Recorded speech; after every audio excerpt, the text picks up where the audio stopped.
A mother opens a telegram on her porch. Her hands tremble as she reads that her son has died in the war. But miles away, he's still alive, fighting in France. Who sent the letter? And how could a single message turn America's trust into its greatest battlefield? Spring, 1944. In a quiet Iowa farming town, life still moves with the rhythm of chores and church bells. The war feels distant, something heard through radios or read in the evening paper. But on one gray morning, the war arrives at the doorstep of Helen Garrett. She finds a telegram in her mailbox. The paper bears the insignia of the United States War Department. The seal looks official, the type neat and cold. Her fingers tremble as she opens it. The message is brief. Her son, Private Robert Garrett, has died in combat somewhere in France. The date of death? 3 weeks ago. Her knees give way before she even finishes the line. The envelope slips from her hands, landing softly on the wooden porch. A neighbor sees her fall. The letter flutters in the wind, the black print stark against the pale paper. But 3,000 miles away, in the muddy fields of northern France, Robert Garrett is very much alive. He's writing home, unaware that his mother now believes he's gone. Within days, similar stories begin to surface across America. Families from Pennsylvania to Oregon receive near identical telegrams. Each carries the same formal tone, the same phrasing, the same heavy certainty. The names differ, but the message is always the same: your son is dead. The local postmasters follow protocol, forwarding such notices to regional offices for record confirmation. But something strange begins to happen. The War Department has no record of issuing them. None of the serial numbers match official documentation. The seals are nearly perfect, but not quite. The paper stock feels slightly wrong. At first, officials suspect an administrative error. But the pattern is too precise, the timing too consistent. Dozens of families, all within 2 weeks, all with sons serving in active combat zones. The letters appear authentic. The details are chillingly accurate.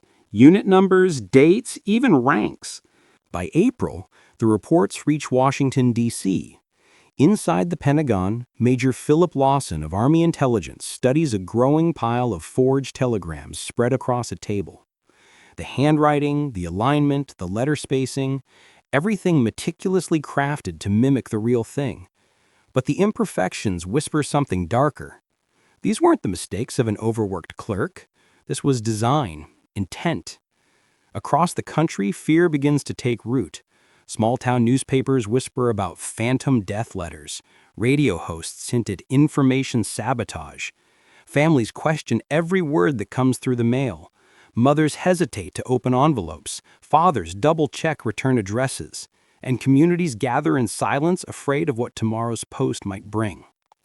The realization strikes Washington like a cold wind. This isn't bureaucracy gone wrong. This is an attack. Intelligence officers begin tracing the origins of the paper. The stock isn't American. The ink formula isn't used domestically.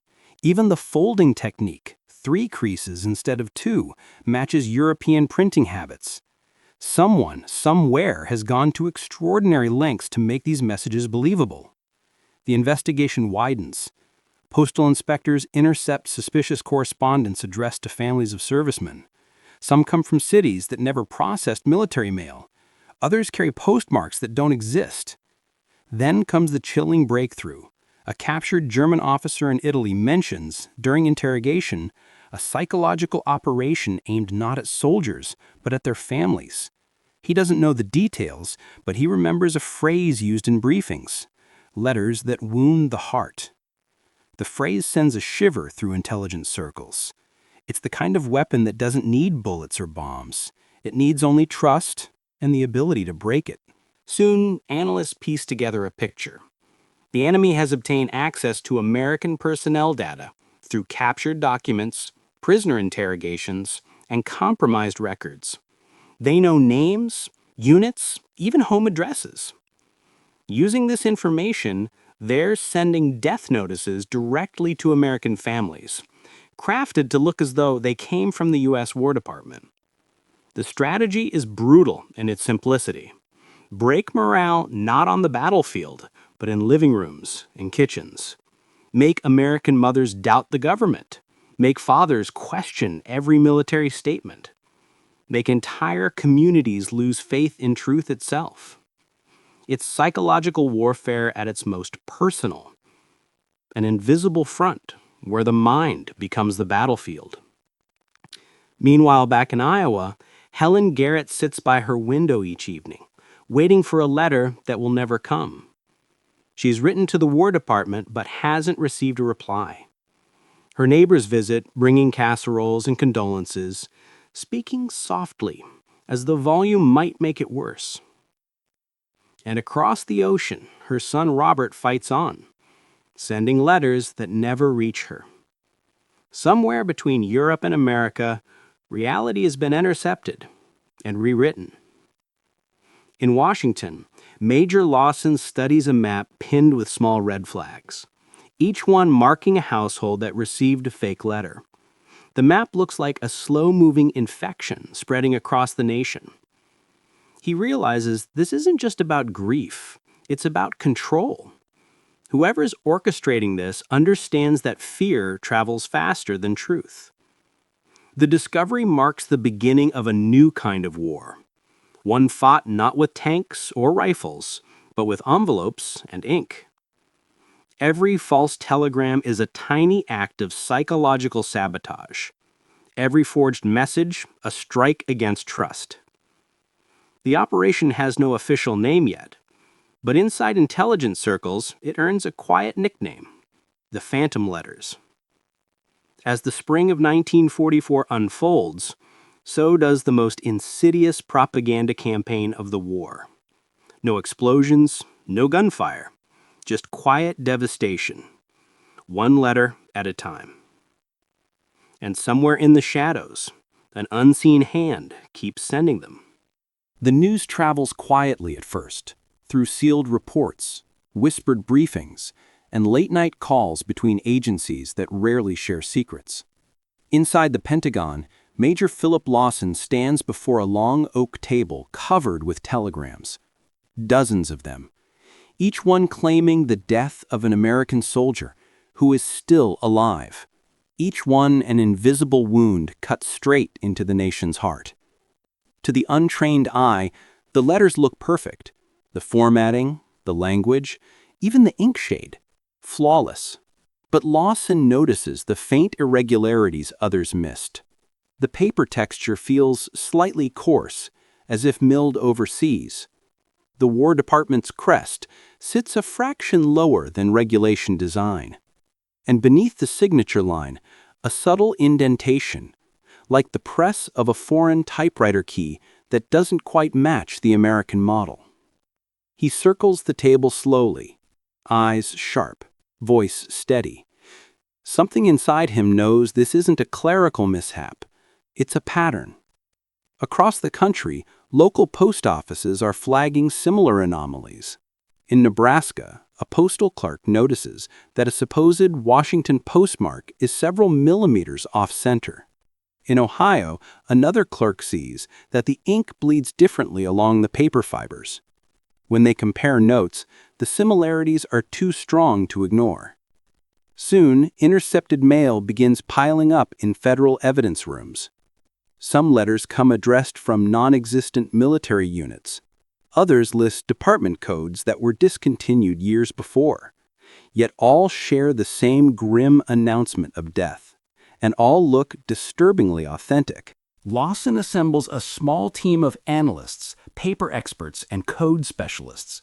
Their mission? Trace the origin of the forgeries before the deception spirals beyond control. They work around the clock in a sealed room deep within the Pentagon. Under magnifying lamps, technicians examine letterheads and envelopes.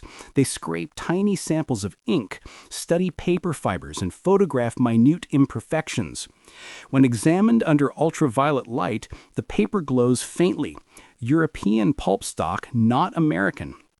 The pattern is no longer speculation. It's evidence. Soon, a lead emerges. One envelope shows traces of a postal route passing through neutral territory in South America. Another carries an internal routing number used only by international mail. Piece by piece, the team builds a map of a covert network, a foreign hand operating behind neutral borders, exploiting the global mail system to smuggle lies directly into American homes. Lawson sends word to the Army's Psychological Warfare Division. The suspicion is confirmed. The operation bears hallmarks of a known German strategy using misinformation to erode trust, not through newspapers or broadcasts, but through the most personal channel imaginable. The enemy has found a way to weaponize grief. Meanwhile, reports pour in from towns across the Midwest, the South, and New England. Families are writing to their congressmen demanding answers. Some telegrams are found to contain details only military archives could know. Ranks, units, last known locations. Somehow the enemy has obtained fragments of real data. Captured documents from North Africa begin to provide clues. Among them are lists of Allied soldiers, partial personnel rosters, and even photocopies of American notification templates. Germany has been collecting information for years, waiting for the perfect way to turn it against America. Inside Washington, alarm spreads through military channels. How many families have already received these letters? How many still believe them? The fear is not only about morale, it's about trust in the government itself. If the enemy can imitate official communication, then no word from Washington can be taken at face value. The Postal Inspection Service joins the investigation. Inspectors track each suspicious envelope backward, from household to post office, from post office to regional depot, from depot to port. One port appears again and again, New York. From there, the mail trails vanish into foreign origins, Spain, Portugal, Argentina. Neutral nations whose postal systems remain open to both sides. Lawson realizes the scale. This isn't the work of a single spy. It's an organized network, spanning continents, supported by German intelligence and sympathetic agents abroad. And behind it all lies a single objective: fracture the bond between soldier and family. In one late-night meeting, intelligence officers outlined the psychological intent in chilling clarity. Don't fight the army, the German strategists reasoned. Fight its spirit. If a mother stops believing official letters, if a community begins to doubt its own government, then the foundation of unity crumbles without a single shot fired. Evidence of other propaganda efforts confirms the theory. The same months that the phantom letters appear, enemy radio broadcasts beam false news into Allied homes. Leaflets dropped over battlefields mix truth and fiction to confuse soldiers. But this is different. The letters invade private space. They arrive with an authority no one questions. By early summer 1944, more than 80 forged telegrams had been reported nationwide. Analysts suspect hundreds more remain undiscovered, mistaken for truth and tucked away in family drawers. Every day that passes, another household might receive one. The operation now has Washington's full attention. A joint task force forms between Army intelligence, the FBI, and postal inspectors. Lawson leads the effort, driven less by duty than by quiet fury. He has seen photographs of the grieving families. He understands that this attack targets the very idea of truth. Meetings turn urgent. Theories collide.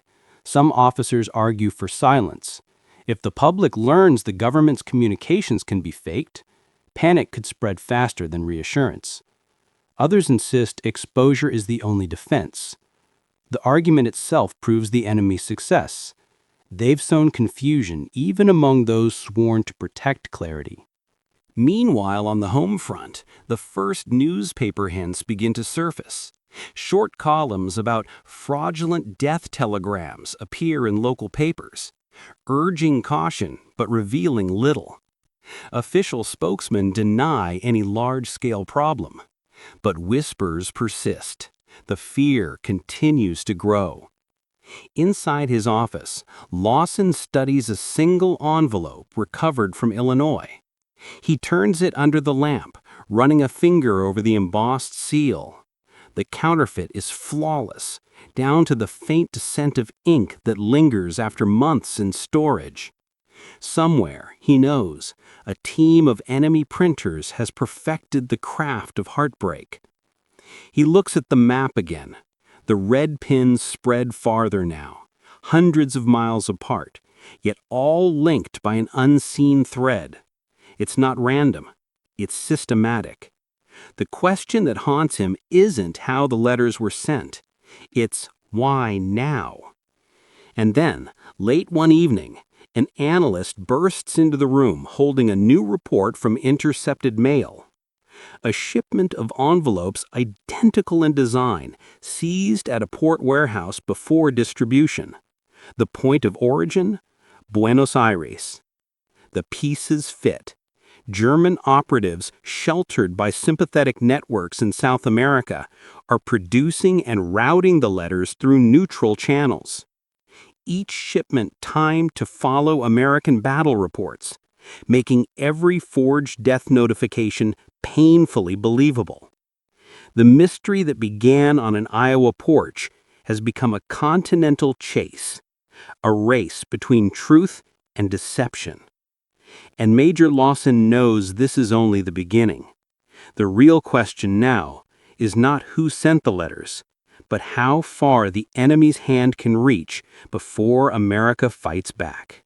By the summer of 1944, the investigation has traced the deception's fingerprints across oceans and continents. From Berlin to Buenos Aires, from Lisbon to New York, a chain of invisible hands passes each forged letter along, a web of precision built for one purpose: to wound without a single weapon fired. Inside Army intelligence, analysts begin reconstructing how the operation actually works. The blueprint they uncover is chilling in its sophistication. It begins in Europe, amid the ruins and rubble of captured battlefields. When German forces overrun American positions, they gather more than weapons. They collect papers, letters, dog tags, rosters, notebooks, anything carrying a name or a number. From these fragments, intelligence officers piece together the personal fabric of the American Army, where each unit fought, who commanded it, who had written home. Every scrap of data becomes ammunition for deception. Captured clerks and prisoners of war unknowingly add to the cache. Under questioning, they confirm procedural details: how casualty notifications are formatted, what official signatures look like, what phrases the War Department uses in letters to families. None of it seems valuable in isolation, but combined, it forms the blueprint of trust itself. Deep within Germany's propaganda ministry, a specialized unit known to Allied intelligence as Abteilung per Z, the Psychological Operations Division, takes over. They've already mastered radio deception, leaflet campaigns, and counterfeit newspapers. But this is something new, a strike designed for the American home front. The planners understand the psychology of their target. They know American families live for the Daily Mail. They know a telegram bearing the government seal will never be questioned. To turn that trust into terror, they must mimic every detail perfectly. But doing it from within Germany is too risky. Wartime surveillance is tightening. The Allies are monitoring every postal route in and out of Europe. So Berlin looks elsewhere, to South America. That's when the operation moves to South America. In Buenos Aires, a small printing company quietly changes its orders. Officially, it produces government forms for export. Unofficially, it becomes the heart of a propaganda machine. German agents, posing as businessmen, finance the production of imitation War Department stationery. They import paper from Europe, using trade intermediaries to disguise the source. The forgery is meticulous. The correct watermarks, the right weight of paper, even the faint yellowing along the edges that matches official stock stored in American depots. They study authentic signatures from captured correspondence, recreating them stroke by stroke. The result is nearly indistinguishable from the real thing. Other cells in Rio de Janeiro and Sao Paulo handle distribution. Neutral nations allow German sympathizers to move freely, and postal services are still open to both Allied and Axis destinations. The letters are mailed in bulk through commercial channels, first to neutral ports in Europe, then redirected toward the United States through civilian carriers. Each stage conceals the next, masking the origin behind layers of legitimate traffic. Even the postmarks are calculated. Some are falsified to resemble Washington or New York. Others are intentionally blurred, giving the appearance of hurried government dispatch. Everything about the design exploits one truth. During wartime, grief rarely questions paperwork. The timing of each wave follows a cruel logic. The operation monitors Allied battle reports broadcast through neutral radio. When Allied units suffer heavy losses in France or Italy, a flood of forged letters follows days later. Each notice names soldiers who actually fought in those battles, making the deception plausible. Families already dreading bad news find it waiting in their mailboxes. By the time the truth catches up, when the War Department verifies the soldier is alive, the damage is done. Panic spreads faster than correction. Rumors feed on silence. Inside the Pentagon, Lawson's team studies captured intercepts that confirm the plan's scale. One German officer boasts that a letter costs less than a bullet and wounds the whole family. Another memo outlines the intended effects: undermine domestic confidence, create distrust in official communications, force the enemy to doubt the word of his own government. This is psychological warfare in its purest form, turning reliability into weakness. But even the best deceptions carry flaws. Analysts notice small inconsistencies: European date formats, minor spelling differences, a faint scent of foreign ink. These clues, invisible to grieving families, become vital leads for intelligence. Still, the operation's brilliance lies not only in forgery, but in patience. It's designed to create chaos slowly, quietly, invisibly. There's no dramatic broadcast, no sudden announcement, just a steady erosion of certainty. Meanwhile, American censors overseas report a related pattern. Soldiers writing home mentioned long delays, letters lost in transit, or strange rumors filtering through local newspapers. Some report hearing about comrades declared dead in their hometowns while standing beside them in camp. The information gap becomes another weapon, turning every missing letter into a potential lie. In Washington, Lawson maps the process step by step. He sees how enemy intelligence used every crack in the global communication system to their advantage. He realizes the battle for truth has no front line. To counter it, his team needs to think like the enemy. They begin testing American telegrams under the same scrutiny, searching for ways to make them tamper-proof, designing seals impossible to replicate. But the immediate task remains: find the source, stop the flow. By midsummer, evidence points clearly to South America as the operational hub. Intelligence sources whisper about German cultural offices that are little more than espionage fronts. Each one houses a few printers, translators, and couriers working under the radar of local authorities. They are ghosts inside legitimate trade networks, protected by neutrality and distance. From Berlin's point of view, the campaign is a success. They call it Heimschlag, the strike at home. In their eyes, every grieving American mother is proof of victory. Yet beneath that cold calculation, a flaw emerges. What the planners fail to understand is the resilience of their target. For every family that falls into despair, another refuses to believe. Communities begin comparing notes. Pastors reassure congregations. Newspapers urge verification.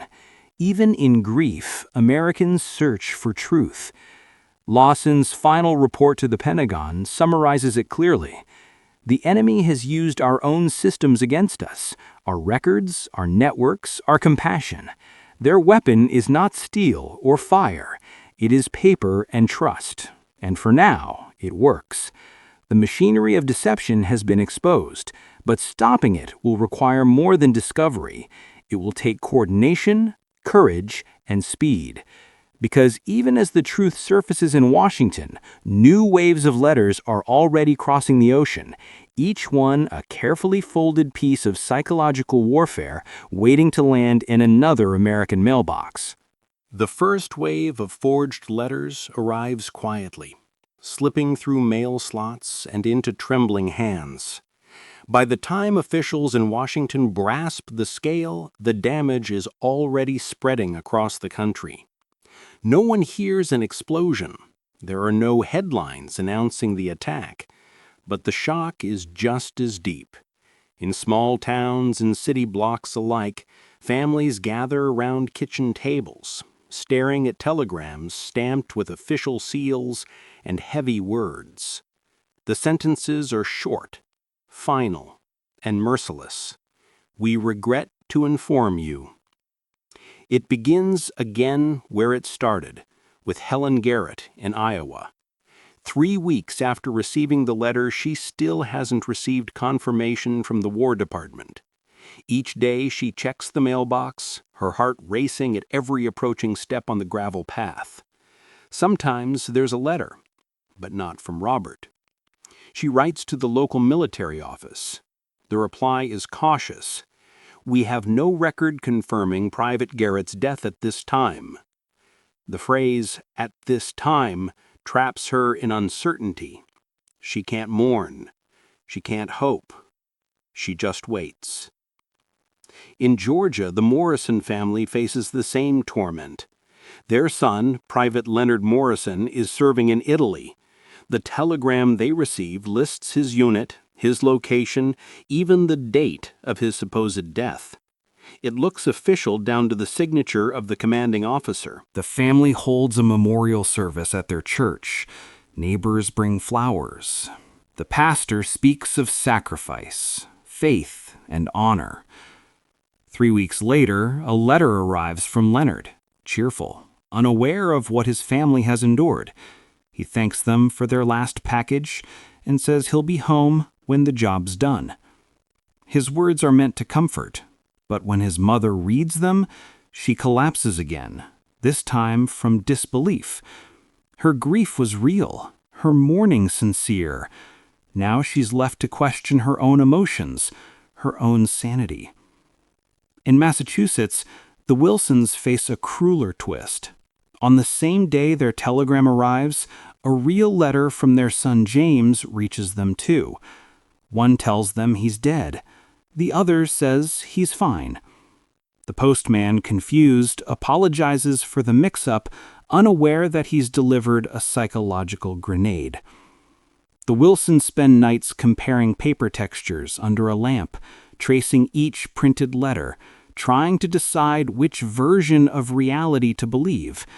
They can't bring themselves to call the War Department. The idea that one of these letters might be right is too unbearable. Across the country, similar stories unfold. A widow in Kansas sells her husband's farm after receiving his death notice, only to learn months later he survived. A family in Ohio prints an obituary for their son before realizing the name, rank, and serial number match another man entirely. Communities begin whispering about false deaths. Rumors spread faster than truth, feeding both grief and paranoia. Church bells toll for men still breathing. Funerals are held for soldiers still fighting, and every false ceremony deepens the wound. The enemy's deception achieves exactly what it intended, to turn mourning into confusion, and confusion into mistrust. Soon, the emotional ripples reach the public sphere. Newspapers cautiously report on unauthorized telegrams. Radio hosts urge calm, but their tone carries unease. If the government can't control its own communication, What else might be uncertain?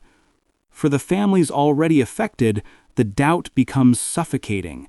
Some start keeping the letters hidden, afraid of being ridiculed. Others show them to neighbors, hoping someone will confirm they're real.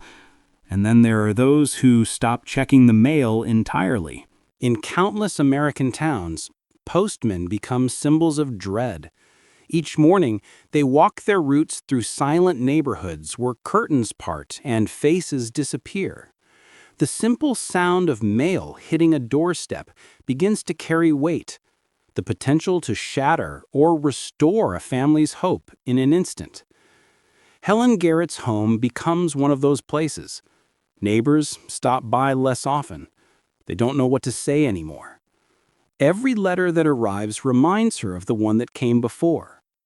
She keeps the forged telegram in a small wooden box beside a folded flag from her husband's service in the last war. Each night she stares at it, wondering if the paper itself might lie. Then, one July morning, another envelope appears, this time handwritten, from France. Her son's handwriting. She recognizes the slanted R in Robert. Her hands shake so violently she can hardly open it. Inside, he writes about the rain, the mud, the long nights. He's alive. For a few moments, she can't breathe. She rereads the letter until the ink blurs, whispering his name over and over as though saying it might make him appear. But the relief is mixed with something else. Anger. Someone, somewhere, made her mourn for nothing. And that wound doesn't heal. Across the nation, that anger grows. Families begin writing to senators, demanding explanations. Community meetings are held in town halls, led by local officials trying to reassure citizens that the government will investigate. But reassurance means little when trust has already been stolen. The psychological toll becomes measurable. Military liaisons report rising emotional distress among relatives of soldiers. Some families withdraw from community life entirely, suspicious of every new message, fearful of being deceived again. In some towns, churches hold vigil nights, gatherings not for mourning, but for waiting. Families bring their telegrams, real or fake, and pray for clarity. Meanwhile, in Washington, the reports stack higher on Lawson's desk. He reads every summary, every testimony. He understands now that this operation wasn't designed to destroy morale in one stroke. It was meant to corrode it slowly, to make Americans question the truth until truth itself loses shape. For every family that learns the letter was false, another remains trapped in uncertainty. And even when the truth comes out, it offers no comfort. The knowledge that someone deliberately forged their grief leaves a bitterness deeper than loss. By late summer, the government's internal estimates reveal the scope. At least 300 confirmed forged letters, possibly twice that number unreported. Every single one representing a household forced to confront the impossible, the death of someone still alive.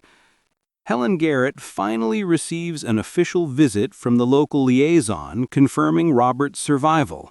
He reads from a typed note, formal but sincere. She nods, silent, her eyes distant. She thanks him politely, then closes the door and sits by the window again. Outside, the cornfields sway in the warm wind, golden and calm. But inside, she feels only the quiet exhaustion of a battle she never saw, yet somehow survived. For these families, the war is no longer something fought overseas. It's in their living rooms, their mailboxes, their minds. It's a war fought with lies that look like truth, and even when the truth wins, the scars remain. By the time the first official task force forms in Washington, the enemy's operation has already achieved what every general fears most: confusion inside the home front. Newspapers whisper about false death telegrams. Families fled local offices demanding answers. In living rooms across America, the once sacred seal of the War Department no longer guarantees truth. Major Philip Lawson stands at the center of the storm. His office at the Pentagon, once orderly, is now a battlefield of paper, reports, intercepted letters, test results, maps covered with pins. Every morning brings another envelope recovered, another family deceived, another piece of a puzzle that still doesn't make sense in full. He knows time is running out. Each day the deception continues, more families suffer. And every new discovery reveals how carefully the enemy planned this psychological assault. The first breakthrough comes from the unlikeliest place, the laboratory. Analysts from the Army's Technical Division examine the forged telegrams under microscopes. They discover something the naked eye could never catch. The paper fibers contain a high ratio of European spruce pulp, rare in American manufacturing.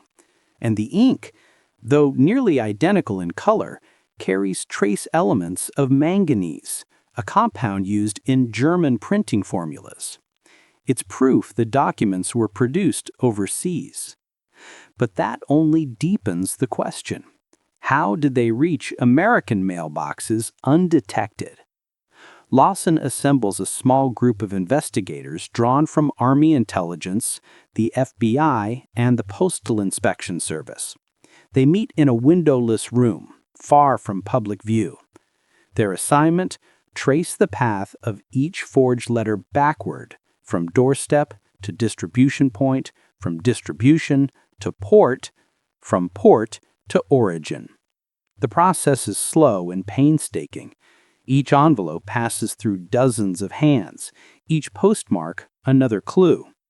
But patterns begin to emerge. One batch enters the country through New York, disguised within legitimate international shipments. Another group comes through New Orleans, marked as diplomatic correspondence from neutral nations. The envelopes all share a subtle signature, identical dimensions, faint watermark inconsistencies, and paper stock imported from South America. Argentina appears again and again in the findings. The name surfaces like a ghost in every report. Buenos Aires, Rosario, Montevideo. Lawson begins to see the network as a living thing, its roots stretching across oceans. Meanwhile, field agents conduct quiet interviews with postal clerks. One in Nebraska recalls a man who asked unusual questions about telegram formatting. Another in Philadelphia remembers a sealed package that smelled faintly of machine oil, the scent of fresh ink. These small details, meaningless alone, begin to form the outline of something vast. Lawson's growing realization is simple and terrifying. The enemy isn't improvising, they're following a plan. Intelligence intercepts soon confirm his suspicion.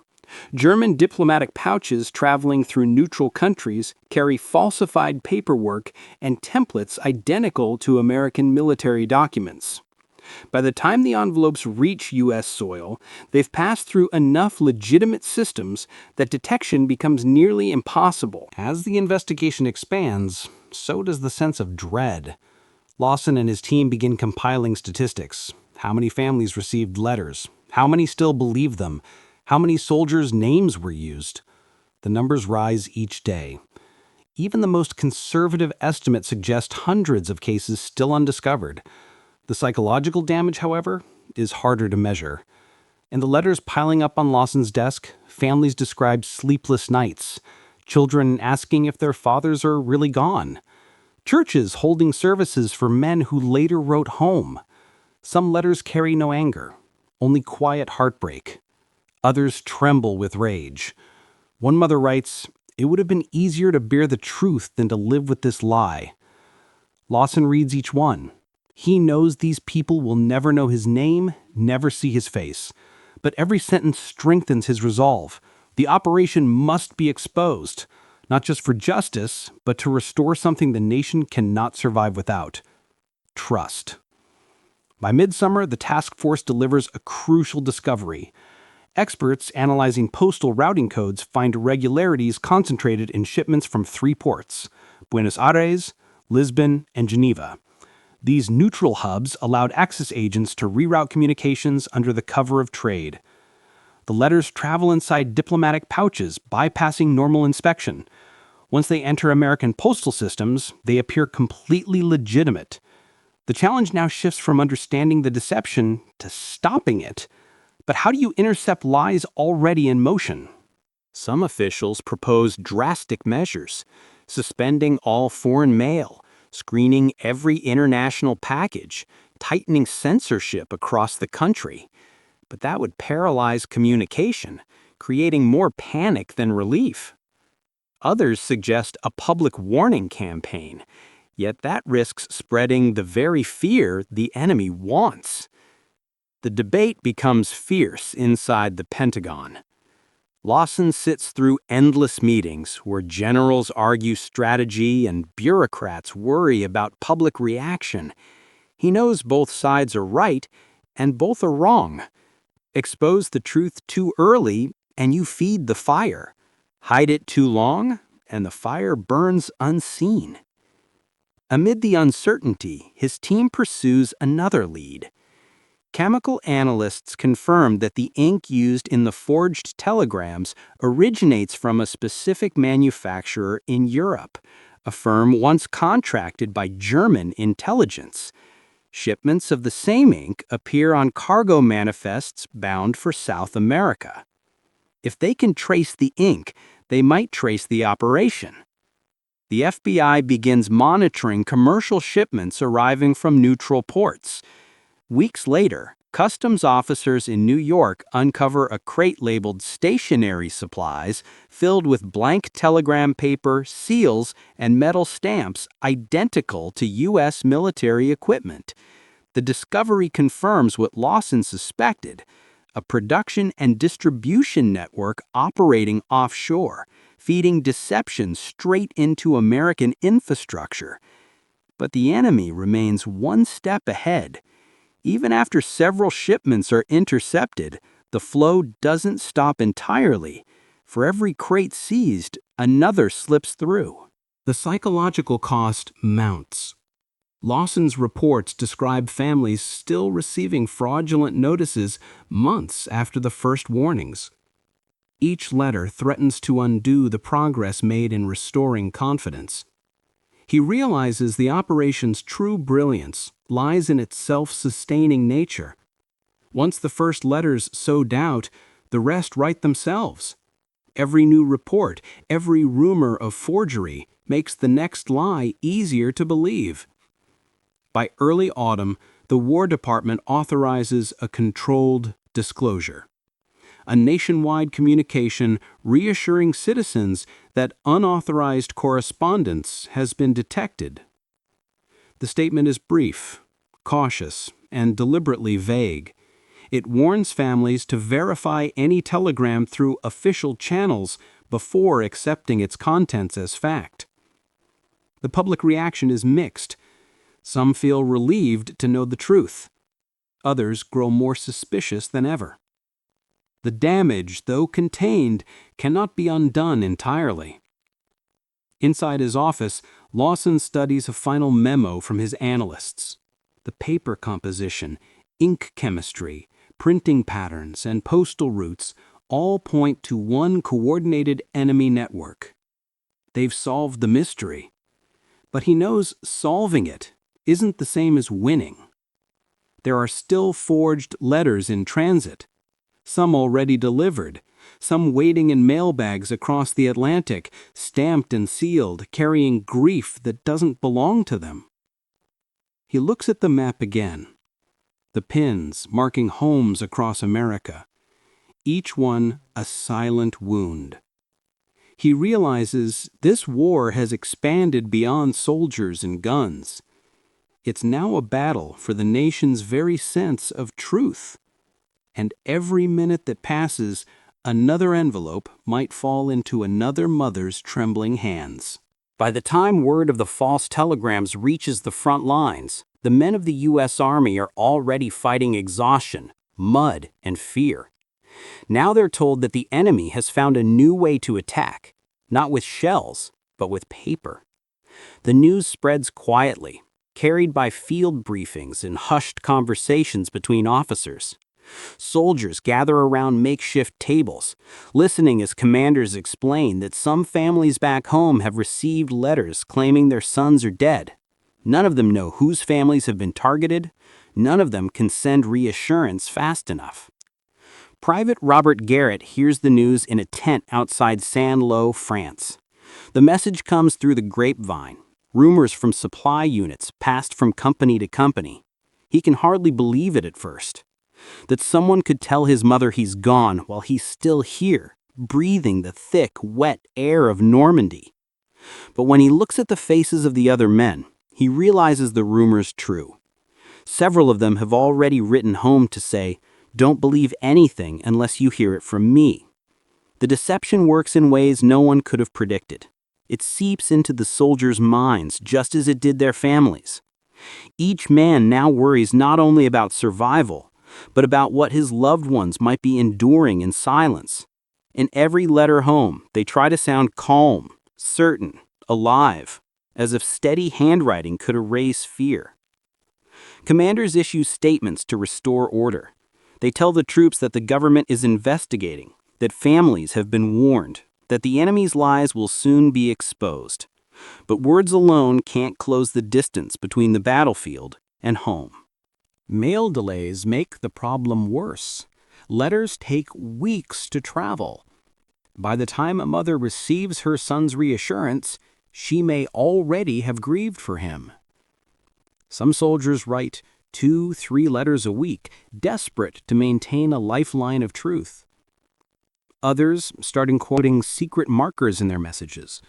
Childhood nicknames, family jokes, bits of personal trivia, anything their families could recognize as genuine. In their dugouts and tents, the men discuss what's happening back home. Some are angry, others are shaken. A few grow quiet, their thoughts far away. The idea that their families could be suffering because of enemy lies fills them with a helpless kind of fury. One soldier, Corporal Henry Lawson, writes in his journal, "The hardest part isn't what's in front of us. It's what we can't see. They've found a way to reach into our homes without crossing the ocean." For many, that sense of violation turns into determination. The deception doesn't weaken them, it steals them. Each letter from home, each line of real handwriting becomes a symbol of what they're fighting for. When Robert Garrett finally receives a delayed letter from his mother, written weeks before she knew the truth, he reads it over and over. It reminds him that the war isn't just about territory. It's about protecting the bond between truth and trust. Still, the psychological strain grows heavier. Some soldiers hesitate to send certain details, fearing the enemy might intercept them. Others worry their families will dismiss genuine letters as fake. Even love, in this new kind of warfare, becomes uncertain. Every word is a risk. To counter the rising tension, the Army organizes new communication measures. Mail couriers are instructed to expedite personal correspondence from the front. Verification codes are quietly introduced, subtle patterns on envelopes to confirm authenticity. The system isn't perfect, but it helps. Every small assurance is another weapon against fear. In the evenings, the men gather near their campfires, sharing letters aloud. It becomes a ritual, proof of life, proof of connection. Some letters are short, others filled with ordinary details, talk of weather, home-cooked meals, dogs waiting by porches. In those moments, the war feels almost far away. But beneath it all, they know the enemy's shadow still lingers, the same enemy that forges sorrow and calls it victory. Major commanders understand the psychological risk. They begin issuing messages directly to families through official radio addresses, confirming that false telegrams have circulated and that military communication remains secure. The broadcasts are careful, factual, and hopeful. Their purpose is simple: to tell America that truth still has guardians.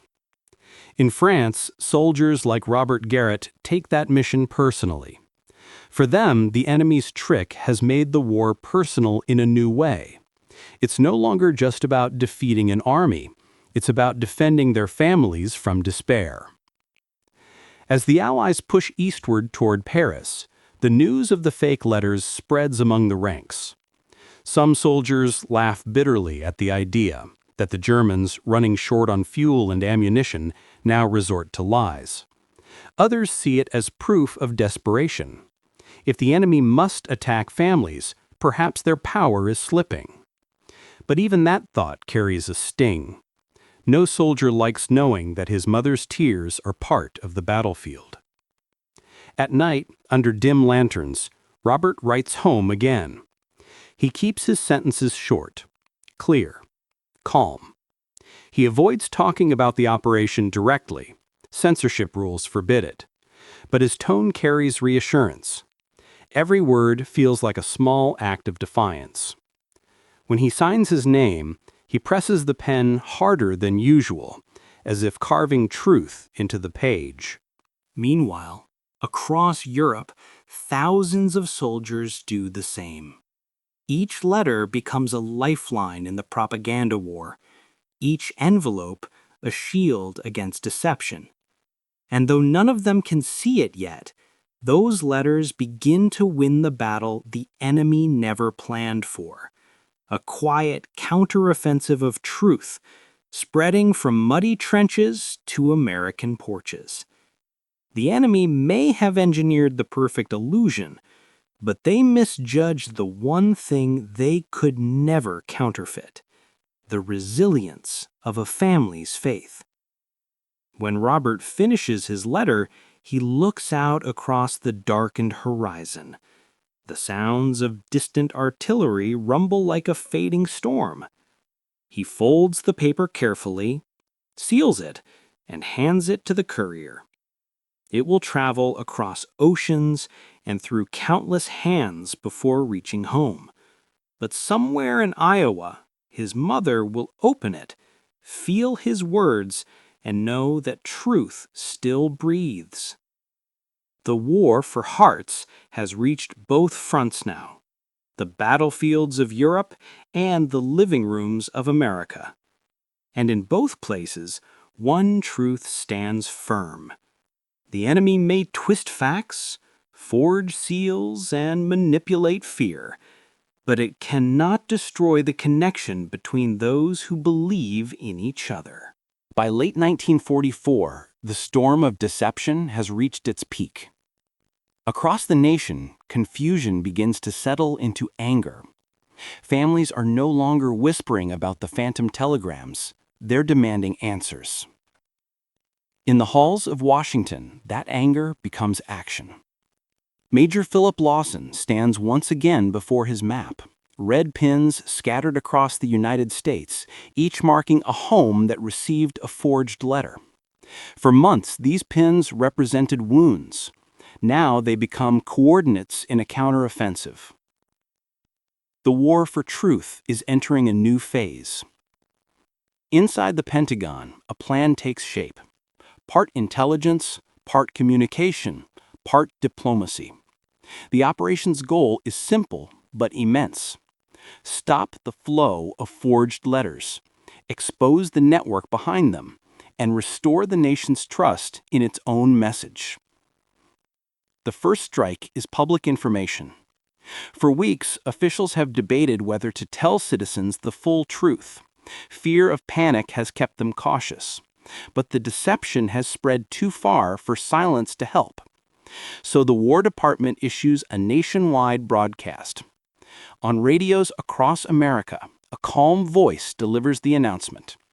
Citizens are advised that unauthorized death notifications have been detected. These are enemy forgeries intended to cause fear and confusion. The War Department has verified that the official system remains secure.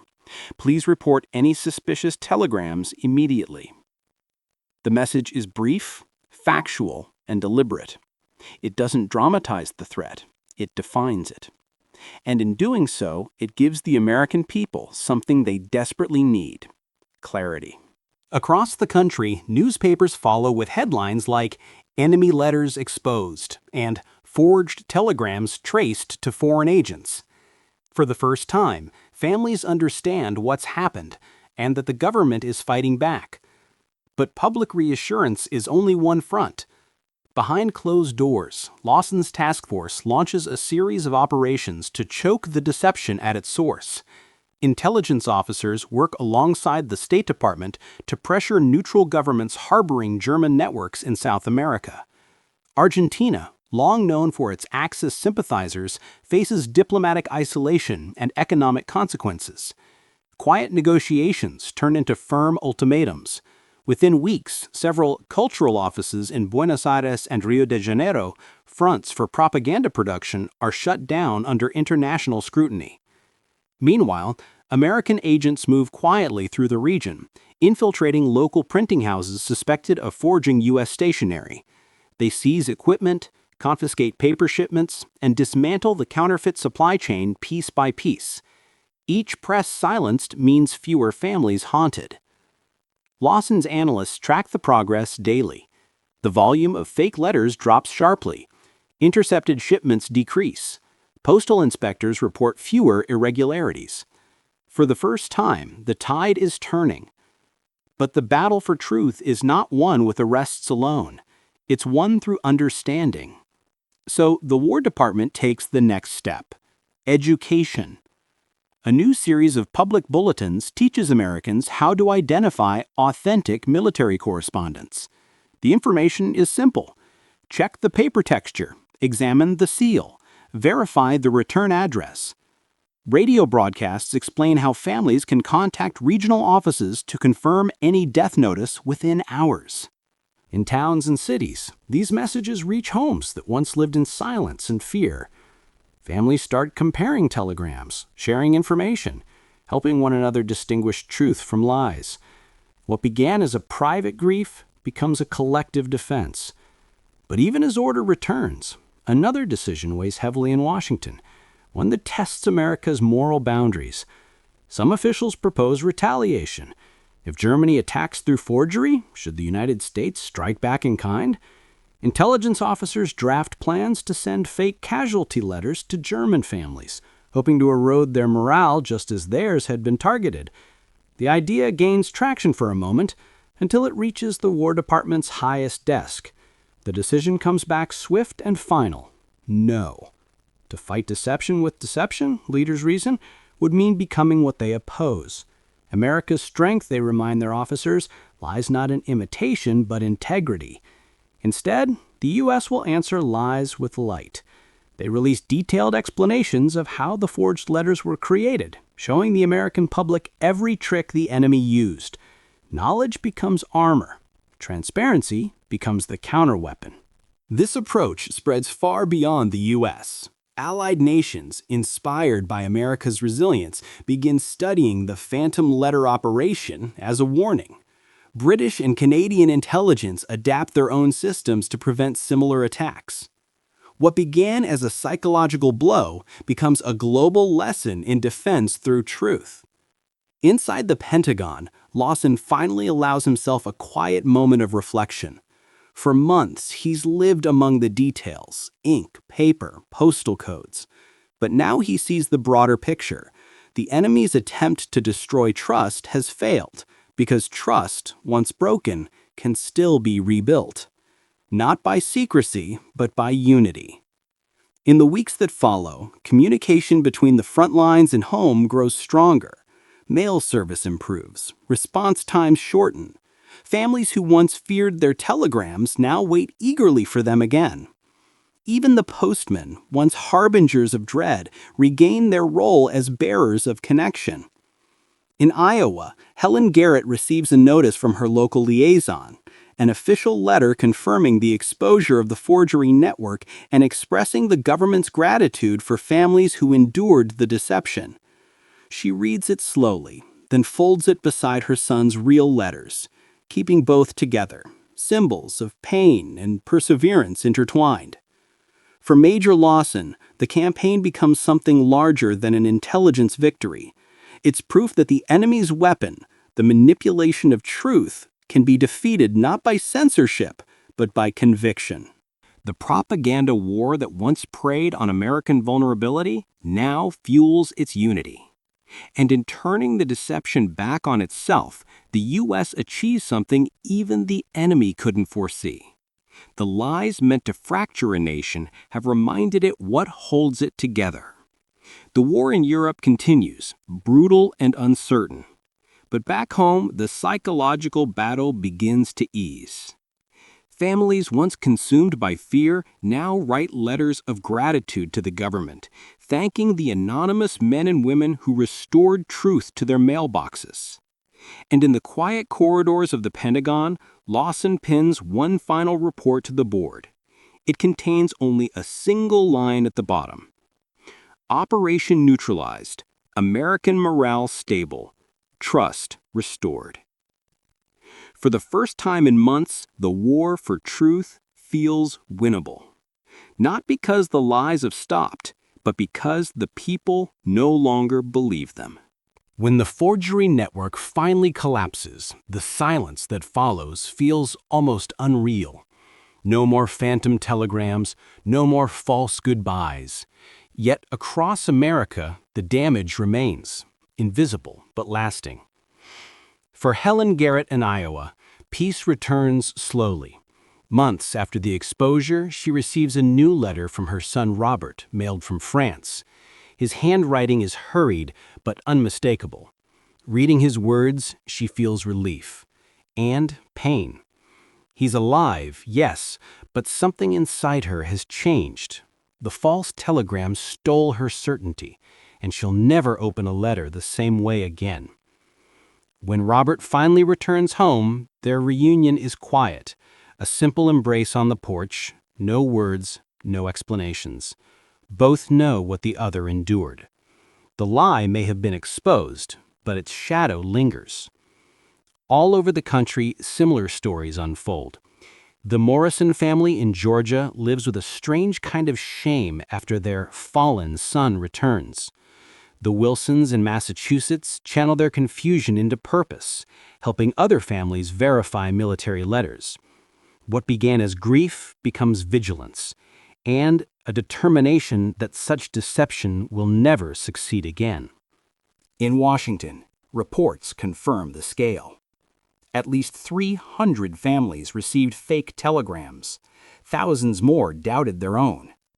The psychological wounds are deep, but they give birth to reform. The War Department redesigns its casualty notification system. Multiple verification steps, sealed signatures, personal delivery by official officers. Truth, once shaken, becomes a process no enemy can breach again. Captured German records reveal the full operation. Copied templates, postal routes through neutral nations, and chilling instructions. A family in doubt is a weapon in our hands. Those words later appear in military archives, studied by historians as evidence of psychological warfare's cruel precision. Yet what the enemy never anticipated was how their deception would backfire. The exposure of the forgeries unites America in a new way. Citizens learn to question carefully, verify patiently, and stand together against manipulation. Newspapers adopt stricter fact-checking. Intelligence agencies establish information security programs that will shape Cold War strategy. The phantom letters become a lesson written into history, proof that a democracy's greatest strength is not blind trust, but informed faith. For families like the Garretts, that lesson is personal. Helen keeps both letters, the fake death notice, and Robert's real message in the same wooden box. One represents the lie that almost broke her, the other, the truth that healed her. Sometimes she takes them out and holds them side by side, a reminder that truth, though fragile, endures. Years later, Robert tells his children the story, how their grandmother mourned a son who never died, then found him standing at her door. The story becomes family legend, a quiet symbol of resilience passed from one generation to the next. Historians will call the forgery plot a tactical success, but a strategic failure. It created temporary chaos, but it strengthened the nation it tried to break. The operation meant to destroy trust instead revealed its depth. And in the years that follow, those lessons become part of the American conscience, that truth must be protected, not assumed. At a small memorial years later, Helen places the forged telegram beneath a bronze plaque of fallen soldiers. To others, it's just a piece of paper. To her, it's both a scar and a victory. The proof that even in the darkest hour, lies cannot outlast faith. The letters that once carried despair now carry meaning. They are no longer symbols of loss, but reminders of endurance, that truth, even when shaken, always finds its way home.